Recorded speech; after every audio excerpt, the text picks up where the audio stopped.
On a winter evening when London seemed carved from frost and candlelight, the townhouse near Grosvenor Square glowed like a held breath. Carriages arrived in a steady procession, wheels hissing over damp stone, while footmen in livery ushered the fortunate indoors. Inside, chandeliers scattered warm brilliance across marble floors and pale gowns, and the air trembled with violins tuned to obedience and grace. It was a night designed to impress upon every guest their place in the great, glittering order of things, and to punish those who had lost theirs. Miss Eleanor Hartley entered quietly, neither announced nor anticipated. She wore a gown of modest silk, carefully mended at the seams, and gloves that had known better seasons. Once, her family name had opened doors. Now it merely excused her presence.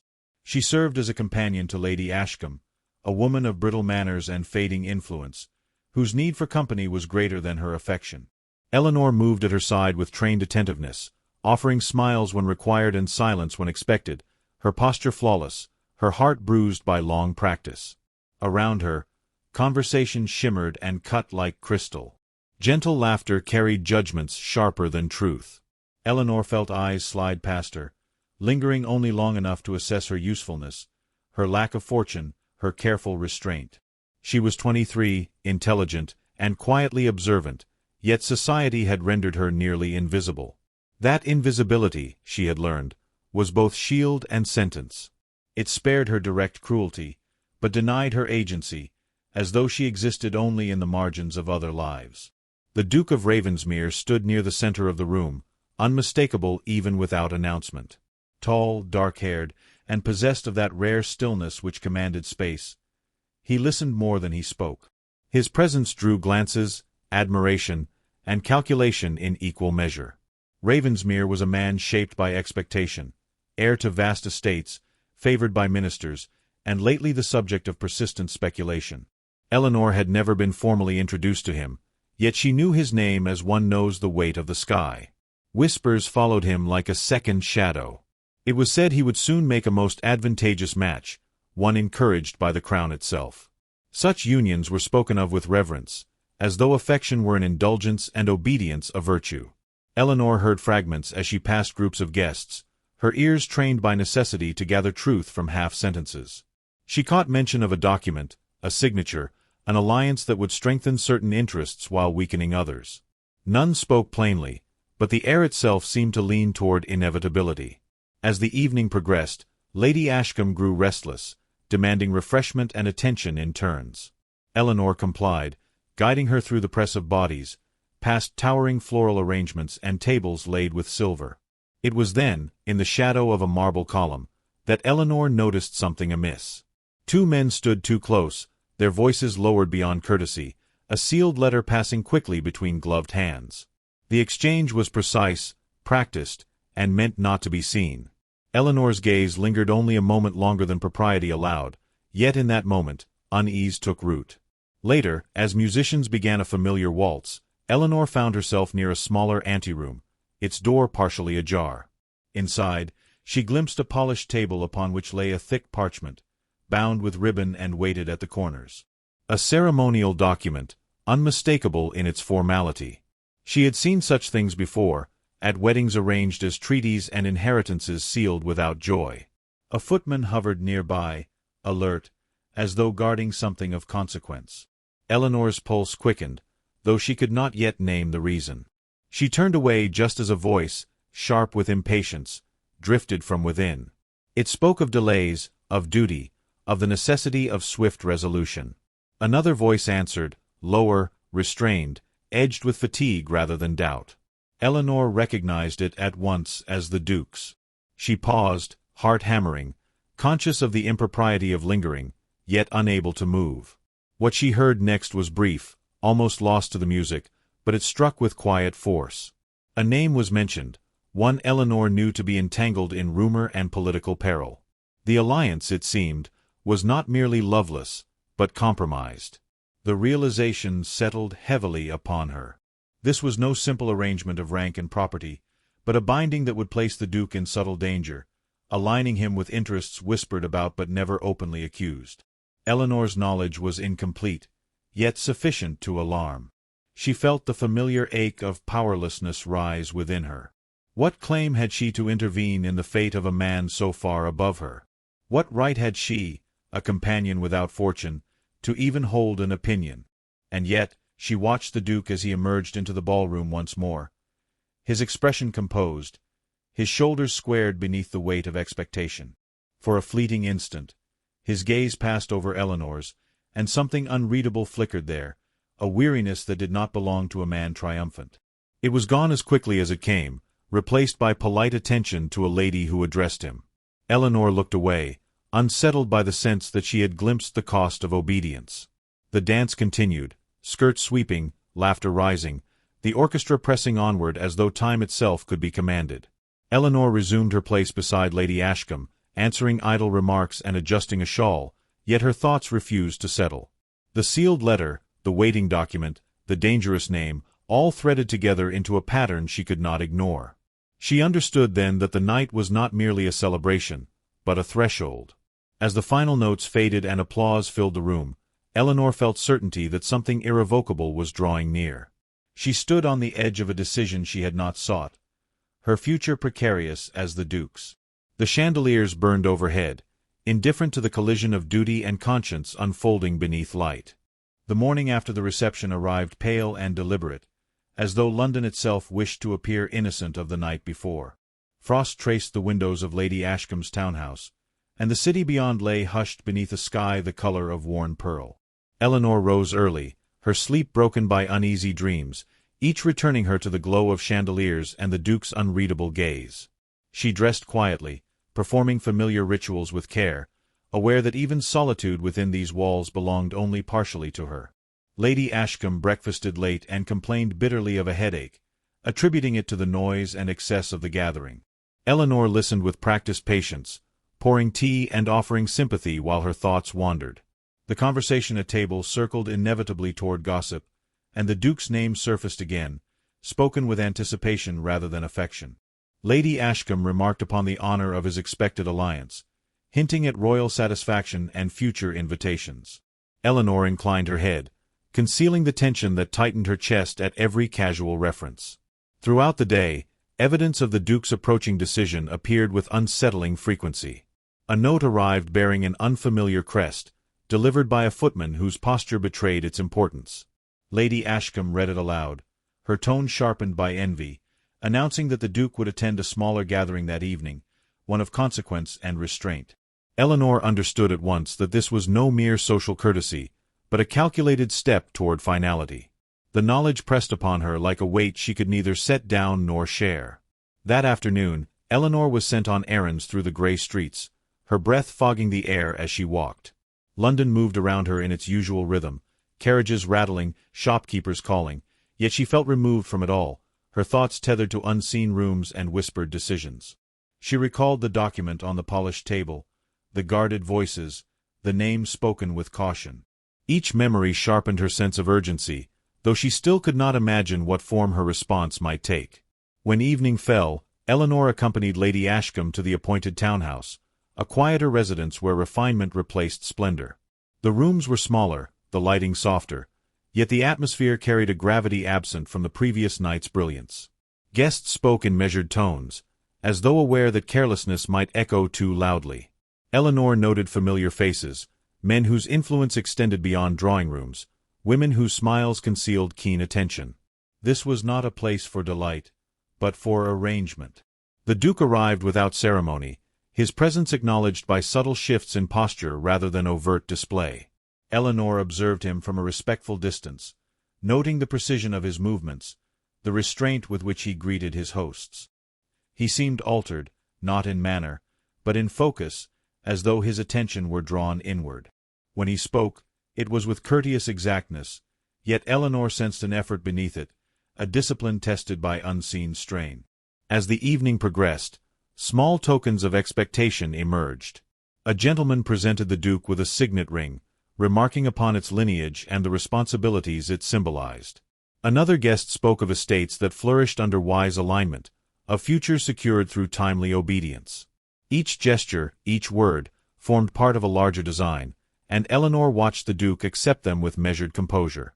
She wondered whether anyone present noticed the cost of such acceptance, or whether they believed power immune to erosion. At one point, Lady Ashcombe drew Eleanor closer, urging her to fetch a shawl. The request carried her past a side table where correspondence had been laid aside. She glimpsed familiar seals, one matching the letter from that morning. Her steps slowed, her heart racing with a sense of trespass, though she touched nothing. The proximity alone felt dangerous, as though knowledge itself were a transgression. She moved on quickly, aware that even curiosity could be punished. Later, music softened the edges of conversation, and couples drifted into a restrained dance. Eleanor remained at the periphery, observing. It was then that the Duke's gaze found her again, this time holding a fraction longer. The look was neither invitation nor dismissal, but inquiry, subtle and searching. Eleanor felt a tremor pass through her, astonished by the attention and uncertain how to receive it. She lowered her eyes, yet the awareness lingered, unsettling and profound. Whispers began to circulate, barely audible but persistent. Eleanor caught fragments of speculation, remarks about her proximity to Lady Ashcombe, her repeated presence at significant gatherings. Curiosity edged toward suspicion, and she felt the familiar vulnerability of being noticed without protection. The Duke, she realized, must sense it as well, for he soon crossed the room, requesting her hand for the dance with formal politeness that left no room for refusal. The dance itself was brief and composed, their movements precise. They spoke little, yet the silence carried weight. When it ended, the Duke inclined his head, murmuring thanks with an expression that suggested more than courtesy. Eleanor returned to her place, her pulse unsteady, aware that a line had been crossed, however delicately. As the evening drew to a close, she sensed that the Duke's decision loomed nearer still, and that her own, unformed yet unavoidable, was awakening alongside it. The decisive evening arrived with an air of quiet inevitability, the sort that presses upon the senses long before a single word is spoken. Snow had begun to fall in earnest, softening the edges of the city and muting the sound of carriage wheels as Eleanor and Lady Ashcombe were conveyed once more through London's lamplit streets. The townhouse they approached was larger than the previous evenings, its windows blazing with light, its entrance guarded with discreet vigilance. This was not a gathering for pleasure, but for conclusion. Inside, the atmosphere was ceremonious and restrained, every guest acutely aware of the purpose that bound them there. Conversation flowed politely, yet beneath each exchange lay an undercurrent of anticipation, as though all present were actors awaiting a cue. Eleanor felt it keenly, the weight of expectation pressing against her composure. She moved beside Lady Ashcombe with her customary attentiveness, yet her thoughts were no longer content to remain silent observers. The knowledge she carried had sharpened into resolve, frightening in its clarity. The Duke was already present, standing near the far end of the room where a long table had been arranged with deliberate prominence. Upon it lay the document Eleanor now knew too well, its ribbon unfastened, a pen placed carefully beside it. The sight of it tightened her breath. This was the moment toward which every whispered conversation and calculated gesture had been moving. Once the ink dried, there would be no retreat, no quiet reconsideration. The future would be sealed with elegant efficiency. Eleanor watched as guests were subtly guided into positions that afforded clear sight of the table. The arrangement was no accident. Witnesses were required, if not in name, then in presence. Lady Ashcombe murmured approvingly, remarking upon the honor of such transparency. Eleanor nodded faintly, her attention fixed upon the Duke. He appeared calm, yet she saw the tension in his jaw, the stillness with which he held himself, as though movement itself might betray doubt. Music began, low and dignified, lending the proceedings an air of refinement. A gentleman stepped forward to address the Duke, speaking of duty, legacy, and the privilege of service. His words were polished, unassailable, and utterly devoid of compassion. Eleanor felt a surge of anger at their emptiness, at the ease with which they reduced a life to obligation. She glanced at the Duke, searching his face for any sign of rebellion, but found only attentive restraint. As the speech concluded, a hush fell over the room. The Duke was invited to approach the table. He did so with measured steps, each one echoing loudly in Eleanor's mind. She felt time contract, the space between decision and consequence narrowing with unbearable speed. Her heart pounded, her palms damp beneath her gloves. She knew, with sudden certainty, that silence now would haunt her forever. Before doubt could reclaim her courage, Eleanor moved. She did not rush, nor did she draw attention through haste. She crossed the room with controlled purpose, her senses sharpened by fear and determination alike. A few guests turned, surprise flickering across their expressions, but no one spoke. It was as though the room itself held its breath, uncertain whether to permit or prevent what was unfolding. When she reached the Duke's side, she leaned close enough that only he could hear her. Her voice, though soft, carried the full weight of her resolve. "Don't do it," she whispered, the words trembling not with weakness, but with urgency. They were simple, unadorned, and utterly defiant in their sincerity. In that instant, Eleanor surrendered any illusion of safety she had ever possessed. The Duke stilled. His hand, which had been poised to reach for the pen, halted mid-motion. Slowly, deliberately, he turned toward her. His fingers closed around hers, not as an act of possession, but of acknowledgement. The contact sent a shock through Eleanor, grounding her even as it threatened to undo her composure. She met his gaze, prepared for dismissal, for anger, for the crushing weight of reproach. What she found instead was recognition. His eyes searched her face with an intensity that stripped away pretense, as though he saw not merely her station, but her courage, her fear, her unspoken loyalty. In that gaze, Eleanor felt seen in a way she never had before, not as a companion, nor as an inconvenience, but as a woman who had chosen truth over safety. For a heartbeat, the world receded.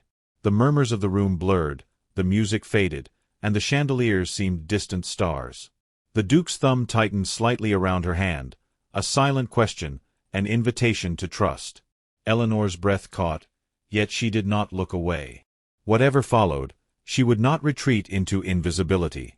"I choose you," he said quietly. The words were spoken with calm conviction, their simplicity belying their magnitude. They carried no flourish, no appeal for sympathy, only resolve. Eleanor felt them settle deep within her, a warmth spreading through the cold fear that had driven her forward. In those 3 words lay rejection of expectation, defiance of arrangement, and an acknowledgment of a bond forged not by advantage, but by choice. A murmur rippled through the room, confusion giving way to shock. The Duke released Eleanor's hand only long enough to turn back toward the table. With deliberate care, he closed the document, retied the ribbon, and moved it aside. The pen remained untouched. He addressed the assembled guests with impeccable courtesy, stating that the matter would not proceed that evening. His tone permitted no argument. Eleanor stepped back, her legs unsteady, her heart racing with the aftermath of courage. She was acutely aware of the eyes upon her, the speculation already forming, yet none of it mattered in that moment. The Duke had chosen, and in doing so, altered the course of both their lives. As the gathering dissolved into uneasy conversation, Eleanor understood that the true consequences were only beginning, but for the first time, she did not face them alone. The days that followed unfolded with a careful slowness, as though society itself were deciding how sharply to inhale before passing judgment. London did not erupt, nor did it forget. Instead, doors closed with greater precision, invitations arrived with studied neutrality, and glances lingered just long enough to measure consequence. Eleanor felt the shift immediately. Where she had once been ignored, she was now observed. Her presence weighed for meaning rather than dismissed as convenience. Lady Ashcombe reacted with a mixture of alarm and self-preservation, lamenting the impropriety while calculating how far the scandal might extend. Eleanor endured the anxious lectures in silence, her thoughts anchored elsewhere. She had crossed a threshold from which retreat was impossible, yet she did not regret it. The memory of the Duke's hand around hers, steady and deliberate, sustained her through the unease. Whatever followed would be borne with open eyes. The Duke did not seek her publicly in those first days, a restraint Eleanor recognized as deliberate mercy. Any overt attention would have sharpened speculation into accusation. Instead, his influence made itself known in quieter ways. A sharp remark directed at Eleanor during a small gathering was interrupted by a change of subject too swift to be accidental. A letter addressed to Lady Ashcombe arrived bearing a seal that discouraged inquiry, its contents brief and courteous, ensuring Eleanor's continued position without condition or debt. Still, the cost of defiance became evident. Eleanor overheard conversations that ceased upon her approach, sensed alliances tightening against an unseen absence. The Duke, she learned, had declined further meetings regarding the proposed match, offering no explanation beyond personal resolve. Such restraint unsettled those accustomed to leverage. He did not argue, nor did he plead. He simply withdrew his consent, and in doing so, exposed the fragility of expectations built upon it. A week later, Eleanor received a message requesting her presence at a modest residence beyond the busiest streets, conveyed with respectful discretion. Her pulse quickened as she prepared, choosing a gown of subdued elegance, neither defiant nor apologetic. The carriage ride passed in contemplative silence, rain streaking the windows, blurring the city into a wash of muted color. She wondered whether courage might falter when confronted with the full weight of consequence. The house was quiet, its rooms warmed by firelight rather than spectacle. The Duke awaited her in a sitting room lined with books and unadorned portraits, a space shaped by thought rather than display. He rose as she entered, his expression composed yet attentive. For a moment, neither spoke. The silence between them felt earned, not awkward, a pause rich with meaning. He thanked her first, simply and without embellishment. Eleanor inclined her head, uncertain how to respond to gratitude that carried such depth. He spoke then of choice, of the exhaustion of being valued only for what he could secure for others. His words were measured, yet beneath them lay a quiet intensity that revealed the cost of restraint. Eleanor listened, understanding that this was not confession, but acknowledgment. When she spoke, it was with honesty rather than bravado. She admitted her fear, her awareness of how easily she might be dismissed or damaged by what she had done. She did not ask for reassurance, nor did she claim expectation. She spoke because truth, once chosen, demanded consistency. The Duke regarded her with thoughtful seriousness, as though measuring not her worth, but the strength of her resolve. He did not offer promises beyond his control. Instead, he offered presence. He stated plainly that whatever storms followed, he would not permit her to stand alone before them. The words were not romantic in their phrasing, yet they carried a weight Eleanor found profoundly moving. It was not rescue he proposed, but partnership in endurance. News traveled outward from that quiet understanding. The Crown accepted his withdrawal with cool formality, favor shifting elsewhere with practiced ease. Invitations to the Duke became less frequent, though never ceased entirely. His rank protected him from overt reprisal, yet the loss of influence was unmistakable. Eleanor watched as he bore it with dignity, neither courting sympathy nor disguising consequence. As for herself, her position altered subtly but irrevocably. She was no longer merely Lady Ashcombe's companion, but a figure associated with choice rather than circumstance. Some regarded her with disapproval, others with curiosity, a few with reluctant admiration. Eleanor learned to navigate the attention with composure, discovering within herself a steadiness she had not known before. She had been shaped by necessity for so long that freedom felt like a discipline to be learned. Their meetings remained discreet, shaped by caution rather than secrecy. Walks taken at measured distance, conversations held in rooms where trust, not spectacle, prevailed. Each exchange deepened understanding rather than illusion. Eleanor came to see the Duke not as a symbol of defiance, but as a man learning, slowly, to inhabit his own decisions. He, in turn, witnessed her growth from careful observer to quiet equal. The season turned, winter loosening its grip as light returned to the city. With it came a sense of settlement, not triumph, but acceptance. Society adjusted, as it always did, making room for what could not be undone. Eleanor understood then that their victory lay not in dramatic upheaval, but in survival shaped by integrity. On an evening softened by early spring, the Duke offered his hand once more, not in defiance of the world, but in acknowledgment of what they had chosen together. Eleanor took it without hesitation. The future remained uncertain, yet it was theirs to meet, not as spectators of expectation, but as authors of a quieter, braver fate.